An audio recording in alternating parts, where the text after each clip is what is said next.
What's up, everybody? Welcome to the Scratch Agency podcast, hosted by Scratch Agents for Scratch Agents. My name is Stephen Turnbull, founder of T5 Insurance Services in Clinton, New York, and I am joined by my co-host today. You already know, hold your applause, the one and only Mr. Sean Fitzgerald, founder of LAF Advisors in Long Island, New York. Sean, what's going on? Dude, a whole bunch of stuff. Working on my 25 cold calls. I tried to knock out almost 10 of them right before this call. But we got to talk about what's going on in our Telegram. Yeah, Tell us about sure. that a little bit before we hop into the discussion with Andrew. Yeah, we're going to jump on this topic real quick before we bring our next guest. So we got something exciting for the listeners. So we, about a month ago, created a Telegram. For anybody that doesn't know about a Telegram, it is just a big group chat. We got about 25 people in there, and it's been really cool. A lot of value, Scratch Agents just talking about everyday questions, everyday struggles that we all face. And we had some people ask if we could ever do kind of like a webinar or something on a particular topic. So what we're going to be doing is November 29th at noon Eastern Standard Time. We're going to have a Zoom call, and Brett Young from Urban Young is going to join us to talk about annual agency planning, goal planning as a scratch agent, whatever, all of that good stuff. So what you got to do is either DM Sean or I, or email us. I think the email is on the show notes. Sean can put it in there, whatever, so that we can get you that Zoom link. But again, November 29th at noon, we're going to have Brett Young come on from Urban Young. He's going to talk to us about annual agency planning, goal planning for yourself as we look forward to this new year. But it should be exciting. I don't know, Sean, it's been pretty cool. We got, I think, like 26 people in there, or 28 people, whatever, but it's been a cool experience. Great conversation. So make sure you go to scratchagencypodcast.com, click join the community. It'll get you the Telegram link right there. But no more wasting time. We got a spectacular guest for you today, and super excited. I met this individual in Chicago at IAOA. We were able to have some lunch together and share some conversation, and it was a great conversation. So I'm looking forward to learning more about him, and it's my pleasure to welcome Andrew Tuquilar. How'd I do, Andrew? Tuquilar? Pretty good. Pretty close. Tuquilar. Tuquilar. Okay. Yeah. We practiced that, folks, for about 8 times before we started. I said I was going to mess it up. But Andrew is the owner of Next Level Insurance based in Woodbury, Minnesota. So Andrew T., how you doing today, my friend? I'm good. Thanks for having me, guys. Excited to be here. Absolutely. So I knew I was going to butcher it. My bad, man. All good. It's not an easy one. I'm going to lose sleep over that tonight, just so you know. But let's jump into it, man. Introduce yourself to the listeners, and then we'll get into all the scratch stuff. Tell us about yourself, and we'll go from there. Yeah. In Woodbury, Minnesota. So born and raised in Minnesota. I started my agency about 4 years ago. So, I went to college finance. I didn't really grow up in the insurance space or anything like that. I kind of just stumbled upon insurance. There was one point in my life where I got laid off from a sales job, and I was sitting there unemployed, basically looking for a job. So I ended up getting a job with a captive agency, Liberty Mutual. I don't know. I could probably be specific on that. Oh yeah. Yep. So I got a job with them. It looked like a really good opportunity. They had a really good sales training program that I went through, and that was really intriguing to me because I worked prior sales jobs, and I just didn't have any formal training. I was kind of just thrown right into it. Like, here's a phone book, and just start, dialing numbers. So that was really intriguing to me, and just getting to learn the insurance business from, a captive agency like that. Like, I think it's a big benefit to start with a company like that has a really good training program. So I ended up working there for 3 years, started as a sales associate. So they have a program where you start as a sales associate and you work underneath an agent. I don't know if they still have this or not, but so it really provides you the opportunity to learn the ropes and learn the business. So I did that for 2 years, worked under a really successful agent there, and then kind of broke off and did my own thing within Liberty for, I say probably about a year I did it. So I kind of ran my own book of business, my own agency. And then I finally kind of just came to the realization that, the independent agent model was just like a much better fit for what I was looking for. It's just Liberty Mutual, like their business model, I'm not like bashing it or anything. It's a really good fit for a lot of people, but for me, what I was looking for, my vision for my future life and things like that, like being an independent agent and starting my own agency it's a much better fit for what I was looking for. So yeah, made the jump in October 2019. Like 5 months after my first kid was born. And yeah, started from 0 customers, and here we are, just crossed the 4-year mark. So Congratulations. Yeah, thanks. Appreciate it. I love that, man. I love that, man. It's a journey, especially with kids. But Yeah. there's a couple of things there I wanted to touch on. You said you stumbled into insurance. Like, how did you find out about it? Was it just like being on Google and searching stuff? Was it talking to somebody? Like, That's how it. did you Like find out literally, like, when I first started right out of college, I was more in like corporate America. Like I was a financial analyst and I worked that role. And like that's the path that I really wanted to take when I first graduated, was like to get into the finance world and like eventually become like a banker and kind of live that life.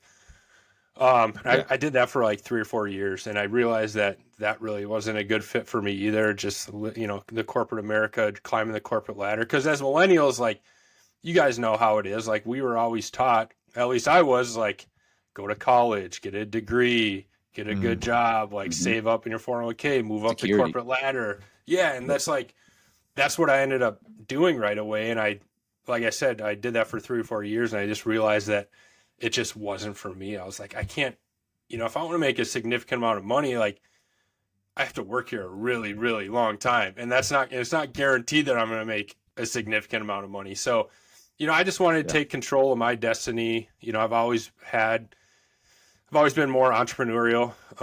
So, it was either I start a business or I get into sales. So I got a sales job, completely different career. And like I said, did that for a year. And yeah, when I stumbled upon insurance, it was literally like I needed a job. And I was literally on Indeed, just looking for jobs. And like insurance just kept coming up. Like I interviewed with like State Farm and Farmers and a couple other different places, and ended up just getting a job with Liberty. So yeah, that's how I got into insurance. And Andrew, so you're at Liberty, one of the things that stuck out to me, I think you said you were working under like a large agent at one point, and then you broke off and went on your own within Liberty. I'm just, I love these types of conversations. Like, why did you want to break off from him? Was it just like your entrepreneurial spirit? Did you not like the culture? Like, I'm just curious what that was all like. Yeah. So, I mean, I was still in the same office. Okay. It was just more, it was just a better opportunity for growth. Like it's very limited, like that program when you, working under an agent, it was very limited. And that's kind of the career path that they create. Like you start off as a sales associate, and then eventually like that's the goal. Like you break off on your own and start your own agency. Cool. Yeah. Cool. So let's dive into next level. And I want to go way back. I want to go, hey, I think I'm going to do this in the conversations. One of my favorite parts about the podcasting world is the opportunity to, be able to relate with someone. And I'm sure whether it's someone that's going to be listening to this when it comes out, or someone listening to this at some point, can relate with the feeling that the three of us have had of like, oh, holy shit, I'm going to do this. Right. And like you said, 5 months with your new baby and like all these things. And I was right before my wedding, and Sean's got 2 kids, and there's never going to be that perfect magical time, but you stop and you say, I got to do this for myself. And you take that risk. Bring us back to those days, the planning for the agency, what that looked like. Let's go, back to that and talk through that and work our way up to today. Yeah.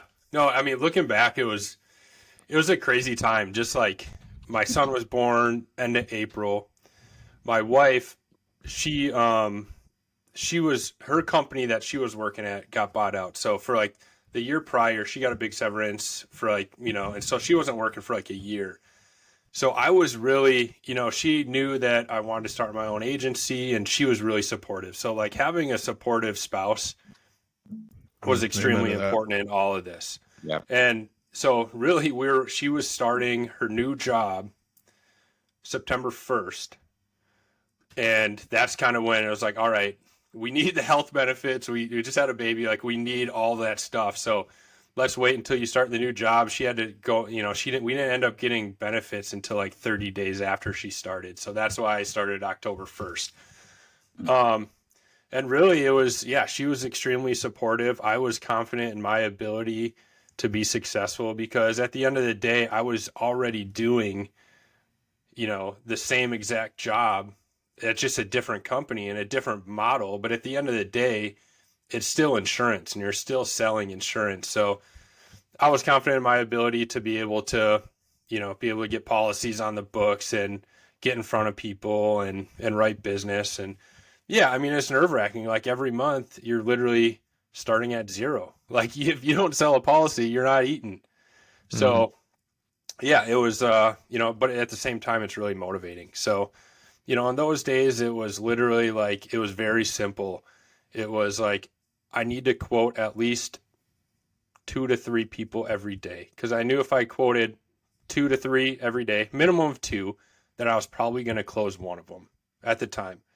My closing ratio, probably around 50%. So that's really all I focused. Like, I kept it really simple. It was like me, my radar, my phone, and I was just doing what I could just to get in front of people to quote. And I just did that consistently, day in and day out. And you build this thing brick by brick. Like, every day it's like, okay, what can I do to move the needle a little bit more? What can I do to move the ball a little further down the field? And that's what I did. Like, I think it's really easy, to get shiny object syndrome these days. Like, there's so many awesome new technology and software and all this stuff that I have in my agency now.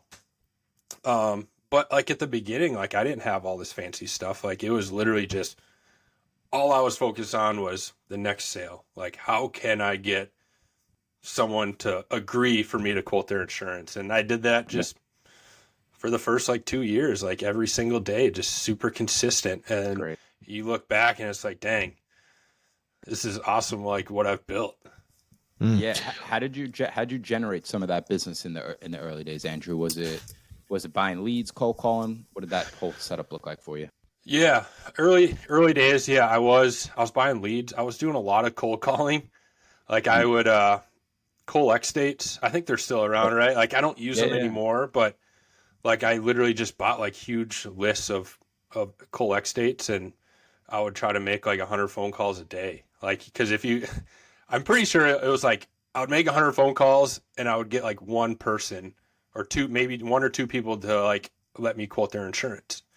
So if I didn't have anything coming in, from like just referrals and things like that, which in the early days, it's a lot less, you get a lot less inbound then than I do now. So it was like all outbound, a lot of cold calling, internet leads. I did a lot of like, I should do this now. I was just thinking about this the other day, but I did a lot of like Facebook giveaways where I would run like a giveaway where I give away like Minnesota Wild tickets, and people would enter the giveaway, and then I would reach out to them and be like, hey, if you want to get a quote with us, or you agree to get a quote with us, you'll get like 10 more entries into the drawing. And I ended up generating quite a bit of business from just doing that. And that's something I learned from Liberty, like a really successful agent at Liberty Mutual. That's what he did a lot. So I did a lot of those, and I need to get back to doing those these days because I think they can still be effective. Maverick's the man with that stuff. Yeah, Maverick does do a great job with that. So walk us through the journey. So, you said the early days, you're 4 years now, but the early days, you're just dialing, writing policies like that, like head down. That's what it's, at what point, because the reason I ask this is I think this stage is different for every single scratch agency owner. At what point was it like, okay, I'm going to be all right here. I've got something here where I'm feeling a little bit of breath. I've got a business here. It doesn't maybe just feel like the hobby that I'm just grinding out every single day, all day long. At what point did you kind of feel that for you? What do you think was the momentum shift there for you? Yeah, I would say maybe after the second year, like right around there. When I had some renewals on the books where it's like I would start a new month and I still had the same new business goals that I had when I first started, but I wasn't starting from ground zero. I was like, all right, I have this, X amount of renewals this month. So if I don't sell anything, at least I still have something come in. So yeah, I'd say around the 2-year mark, when you get like 2 years worth of renewals on the books, is where I kind of felt a little more comfortable. Sure. But yeah. Yeah. One of the things in just having this conversation with you that I'm very much admiring is your level of confidence. And what and I don't know if you've listened to past episodes. We had an episode with Kenny J, and he having the conversation with him. And like I said in the beginning, like I don't really know you too well. We met in Chicago a couple weeks ago. You jump on our weekly call now, and all that is good stuff. And we're starting getting to know each other better. But one of the things that's just pouring out of me is like your level of confidence, and I absolutely love it. And I love the conversation between like the cocky confidence and the confidence of like, I'm doing this and I'm going to do it. And like you talked about, hey, I knew my ability at Liberty. I'm doing the same thing. I'm just now doing it for myself.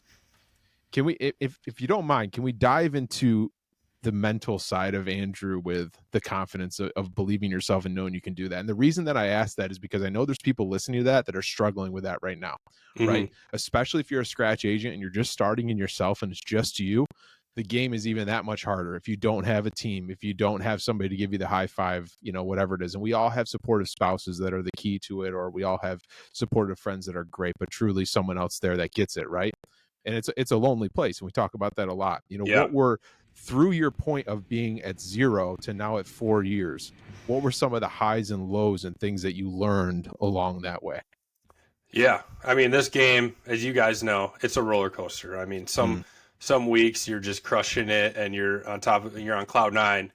And then some weeks it's like you get skunked and you don't sell anything. It's like, oh my God, what am I doing? Do I know what I'm doing? So like that, I may seem like I'm confident, but I definitely have those times where it's like, do I know what I'm doing? And that's just part of the journey. That's just entrepreneurship. But, yep. A big thing that I learned from, an old manager, he always preached it. It was just, it's simple. It's control your controllables. And I think that's really important, especially in these times, in this hard market that we're seeing. It's like, we can't control the rates. We can't control the restrictions of all the carriers. We can't control carriers just shutting down new business or pulling out of states. We can't control that stuff. So there's no point in like stressing about it too much. Yeah, we know it's there, but we just can't control it. So, what can we control? Well, we can control our mindset. Like we can control just being positive. We can control the action we take, the amount of action. So yeah, right now, your closing ratio might be a lot lower. Well, guess what? You just quote more people. You just get in front of more people. You just talk to more people. And that's something that we can control. So yeah, I think that's a big thing. Like you got to be able to control your controllables. But I think the difference, and this is what I'm picking up from you, is the discipline of always being on and being confident in yourself that you can do the job. There's the confidence of, well, I'm doing great because I just got 10 quotes today and I wrote them all and it's a good week. And, and then next week, oh, but not so much. But if you're disciplined to, like you said, yeah, market sucks. The close ratio's not as good as it was, but I just needed to write more business instead of sitting there saying, oh, woe is me. When is this going to get better? Even though I can't control it, that I so much admire that outlook that you have there. Yeah, definitely. I think complacency kills, right? Yeah, 100%. I mean, especially when you're growing a scratch agency, you can't have any complacency. Yep. So take us talk to us about Next Level right now. First off, I want to know about the name. What's the story behind the name? Because I love the name. There's not a huge story behind it. Like it was just, I was just brainstorming names and I came up with Next Level Insurance. Like I don't have any cool story behind it, unfortunately. So you could have just made one up and I would have believed. I know. I wasn't prepared. I wasn't prepared with one. But so what's the agency look like now? What do you focus on? What's the team look like and what's it look like today? Yeah. So it's still, it's me and I have a virtual assistant that helps with a lot of service work and things like that. I'm actively looking to bring on an in-house customer service rep. Cool. So yeah, it's just me. I'm probably 85% personal lines, the rest commercial. So I'm looking to move more into commercial insurance too, just with the hard market. And like, it's just kind of, I feel like a lot of the successful agencies and people are always preaching, like, get into commercial, the riches are in the niches. So it's something that I'm looking to get into more commercial. So yeah, I'm plugging away. Like this is a long game for me. It's a marathon.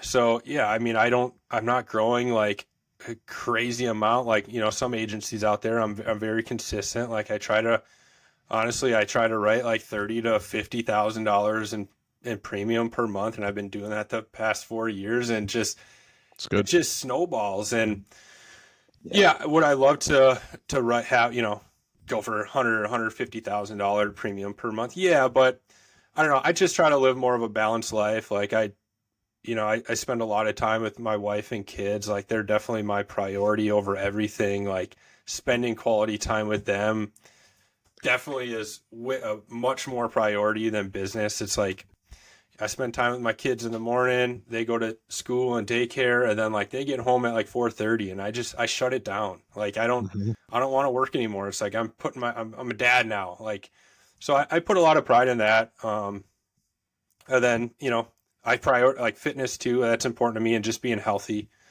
I put that in front of the business as well. So like business is really, really important to me, but I also want to live a balanced life and live different aspects of my life. So, what I've learned is like a lot of really high producing agents, at least on the personal line side, like that are writing 150,000 a month. Like a lot of them are just, it's a lot of policies, right? And it's a lot of time that you have to spend in the office. And, if you're writing that much, you're probably in the office till really late at night. So it's just something that I don't necessarily want to do at this point in my life. Like just work the 80, 90 hours a week. Like I just don't. So, just try to have balance. Yeah. I love the fact that you know that. 100%. Like that you've just decided this is what I want. I'm okay with this, and this is how I'm going to do it. Because it sounds easy. Yeah. But I would argue a lot of people battle with that conversation in their head. Like, what do they want? Should I spend more time with the family? Should I spend more time with the business? What's right? I don't know. And they get confused and they get frustrated, and it winds up not being an enjoyable experience. Like the fact that you just so clearly laid out health's more important, family's more important, then the business comes. So I spend time with my kids in the morning. I spend time with my kids at night. I work out. I watch my diet, and then the business comes next. Yeah. I just love that you have that clear vision. I don't think a lot of people have that. Nope. Yeah. So, I mean, yeah, it's a long game. Like that's what like just doing those consistent things every day. And as long as I've done something during the day to get 1% better in all aspects of my life, then it's a successful day. So what was the reason for bringing the VA on before an account manager, and when was that for you? I brought her on, when was that? Like 4 or 5 months ago. It was mainly just, right now in this market, I find myself we're doing a lot of remarkets. Sure. I think everyone's kind of doing it. So I try to stay proactive and doing a lot of that. And it's just, for me, I don't see my time the best spent just doing remarkets where, I can train someone how to do that. The VAs do a really good job at doing stuff like that, where you're not customer facing. It's just kind of the back office work. So she's been really good, and that's pretty much what she does, just like reshopping. So, I do want to bring an account manager, a customer service rep in-house that is a little more customer facing, that'll answer the phones, that'll, make the changes, make the endorsements, things like that. So, that's kind of where I'm at. So how's that process looking right now, looking for that person, and what's the structure? I'm just curious, like, I guess I'm curious what's the value add for why they should come to next level, right? Like what are, like, is it hybrid? You said it's going to be in person. Like how, like what do you envision for that first in-person team member? Because I imagine it's going to be an adjustment going from you and I'm sure it was an adjustment to going from you to the VA. I experienced that, but then going from you to an in-house person, now you got the team, right? Yeah. With 3 people. So what's the plans and how do you think that looks going forward? Yeah, I mean, a big thing for me is, I mean, honestly, I've just had these past few years, I've kind of just had my head down, just building this thing, and now I'm looking up, and it's like I need to scale this thing. I'm like wearing all the hats, and it's like there's a million things to do every day. It's like I get a call for a service, someone needs to change a car, needs their ID cards, and then someone calls in looking to get a quote, and then it's like, oh, I need to do accounting, and oh, I need to do this marketing thing, and then oh, someone needs another quote. It's like there's a million things coming at me every single day, and I think you guys feel that too, and a lot of people probably listening to this feel that. So I've gotten to a point where it's like, okay, I need to delegate. Like I need to learn how to scale a business. I'm not just like an agent anymore. It's like I need to hire team members. So yeah, for me it's where was I going with that? It's Like just what the next steps are, like what yeah. the next step looks like for you. Yeah. So yeah, the big thing for me is figuring out the best way to bring someone on and onboard them and train them. And I've gotten a lot of value from you guys and just, talking with you guys and meeting with you, and just learning what you're doing and your processes. Yeah, go ahead, Sean. I was going to say, Stephen, would you agree? Like, I feel like one of the hardest parts about this business when you become an agency owner is like the learning curve of becoming I don't want to say a leader, but of leading your team. It's such a learning curve. How to build the right culture, how to onboard somebody the right way in a unique way, how to communicate efficiently. Like these are like difficult things to learn, and you got to surround yourself with the right people. You know what I mean? That's what I love about our group is like, I read this saying, if you're at the head of the class, you're in the wrong class.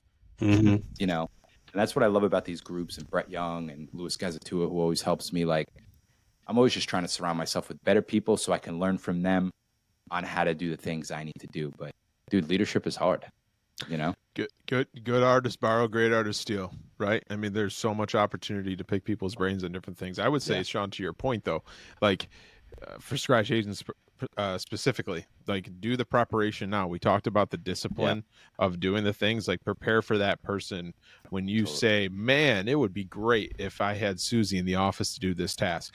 Create a process for that task right now, so that when Susie comes, what that looks like, or whatever account manager, VA, or whatever. And I mean, from my experience, so I got a VA after just about a year, had her part-time, she just went full-time.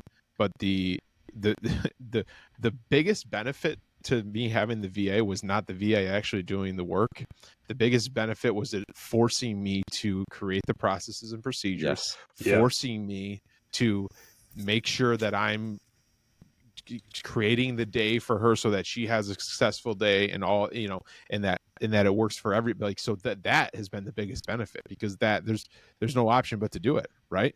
And I've told this story all the time on the podcast. The number one thing Crowley said to me when I first started, I think even before I had an agency number, was document. I mean, he drilled that in me every time we talk. And here I am like, oh, I got like 18 Google Docs. I got things documented. We're good. And then I get the first VA. I'm like, oh my God, I am so far behind. That's what I would say is like, Sean, you talk about like, morphing into a leader, or just, building that team, is like, get ahead of that stuff.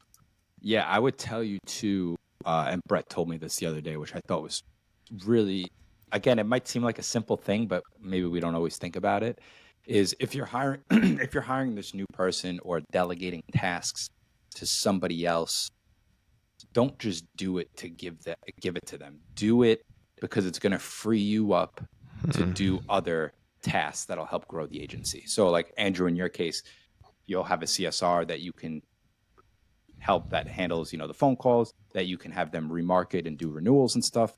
This way it frees you up time to work more on the commercial stuff. You know what I mean? Right.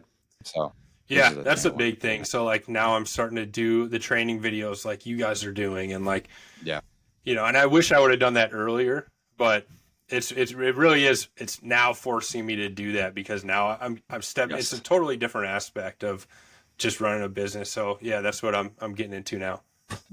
Yeah, one thing that's been super helpful with that too, Andrew, I wanted to add. So when you do the video showing the process and whatnot, and we've talked about role playing, right?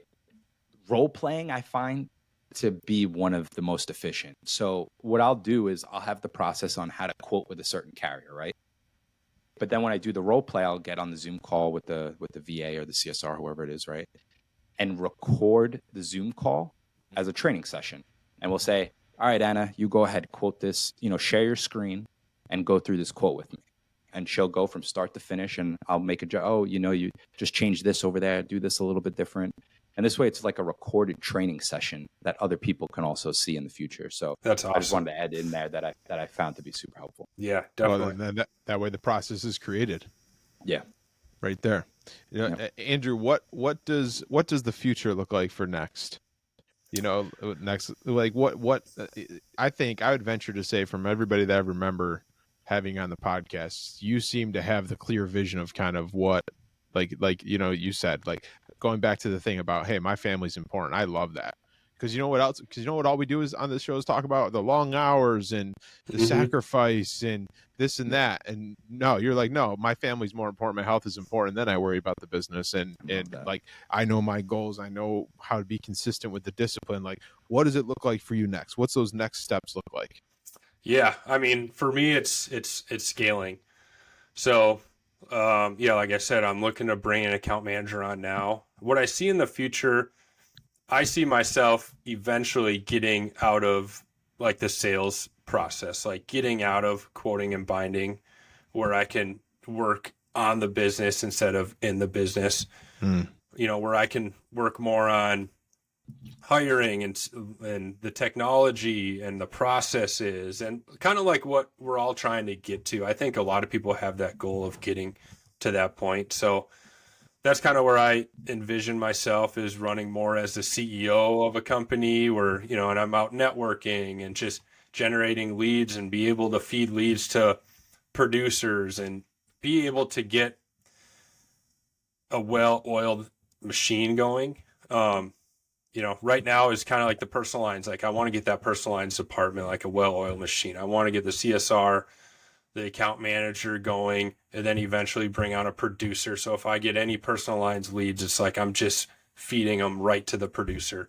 And then I can focus more on commercial and getting that side of the business up and running, and then just working on the operations of the business too. So yeah, I mean, I look at it as like, this business is like a machine, and right now it's like I built it, I'm operating it, and now I want to bring people in to kind of operate it for me, and then I can figure out how to run this machine more efficient and like add different parts to it and like grow it even bigger. So that's kind of where I see the future.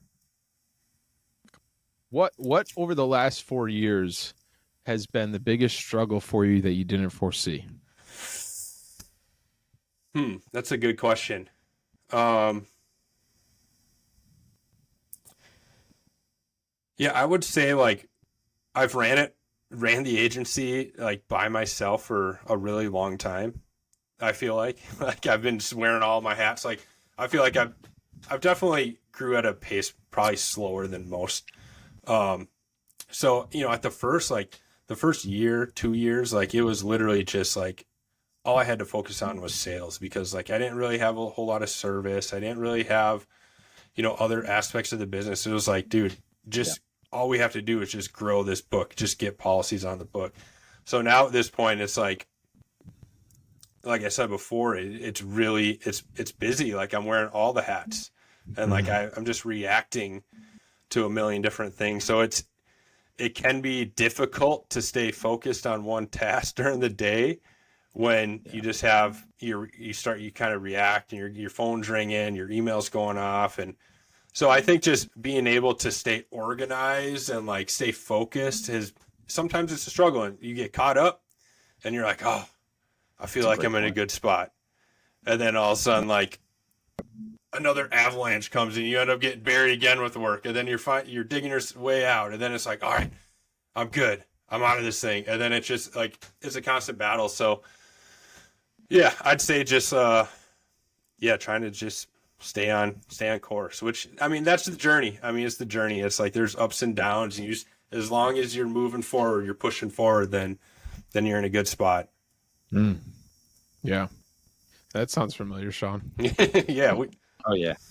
Yeah. I mean, that's a great point of just stuff. I just did a video on this the other day. Like it doesn't matter how good you time block, stuff is just going to get thrown at you. Mm-hmm. And I literally had this conversation with my producer the other day.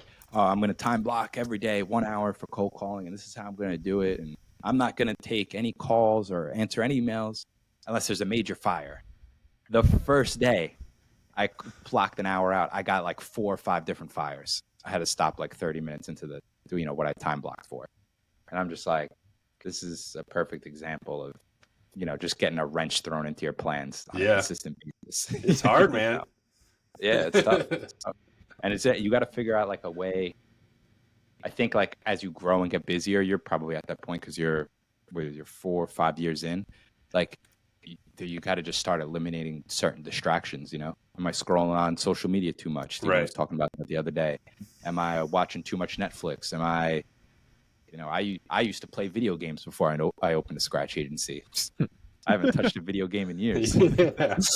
Same. But you got to you know what I'm saying? So you got to figure out a way, like, what are those distractions, and you got to eliminate them if you want to grow to a certain point, You got to find how to be really efficient with your time. Like, there's so many distractions and ways to waste time. So like, you got to be very intentional with your time. So, and it can be a challenge. Like, it could be on your calendar, but you still have to execute it. You can talk about it, you still have to execute it, and the executions, that's the hard part. I mean, to do it day in and day out. So, some days you might be really good at your daily routine, your morning routine, maybe a week, and then like the next week you might be really bad, but just, you got to try not to, if you have a week where you're not maybe doing your daily routine like you would want to, just don't let it roll into the next week. Just, stop it right there and then get back on track the next week. Don't let it snowball. Right. Yep. You got to be disciplined with that. Yep. Well, Andrew, thank you very much for joining us. We end the show with the same question.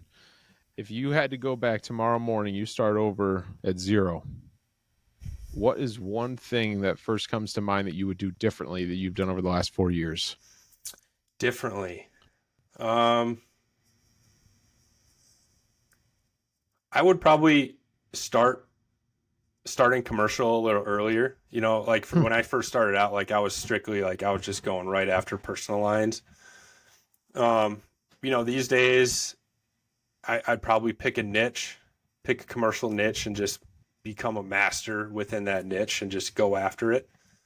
I mean, that's what I would do, but yeah, I mean, there's so many different ways to be successful in this business. I mean, at the end of the day, it's all about getting in front of people, getting them to getting their permission to quote their insurance and just, and moving forward. So absolutely. Yeah. Well, thank you very much. We appreciate it, especially those scratch agents. We know how valuable your time is. So thank you very much for taking the time to join us. What's the best way for people to get in touch with you if they want to reach out, something you said they want to talk more about? Yeah, I'd say Facebook or Instagram, Andrew Tuquilar. Tuquilar. Everyone hear that? It's Tuquilar. Yep. Yes, sir. There you go. I'm going to be saying that in my sleep. Everybody, that's another episode of the Scratch Agency Podcast. Thanks for joining us. Do us a favor. Like the show, share the show, and subscribe. Most importantly, remember to dig down deep and believe in yourself and own your own future. We'll see you next week. Take care.